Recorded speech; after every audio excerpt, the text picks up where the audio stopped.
Ice will melt, water will boil. Hor nuen impulso bat, txikitatik nire burua kokatzeko eta ordenatzeko, eta hori txikitatik hasi nintzen marrazten. Hainbat bizipen izaten ditugu, hainbat emozio izaten ditugu, orduan emozio guzti horiek nolabait ere bideratzeko marrazkia aukeratu nuen, edo marrazkiak ni aukeratu ninduen. Zaletasuna ofizio bihurtu zen eta gaur egun arte, ezta, ja txoro-txoro 25 urte pasa dira. It's gonna come true. Here in your arms I remember.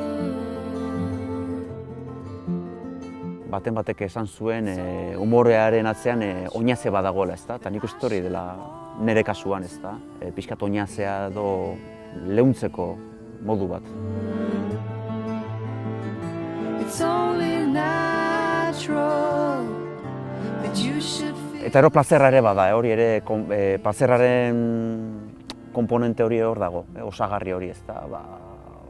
Bereziki formato handia erabiltzen dezunean, ezta? Pintzela eta gero horri handi bat hartzen dezunean, plazerra sentitzen dut, ezta?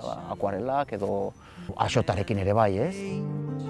Has made his confession. Now you've seen me at my worst, and it won't be the last. Argi dagoenez, bi multzotan banatuko nuke, ez, nire jarduna, ez, alde batetik enkarguak, eta ero noski dago beste multzoa edo, intimoagoa dena, ez, eta nolabait ere argitaratzen ez dana, baina beti ere bietan zintzoa izaten saiatzen naiz. Down between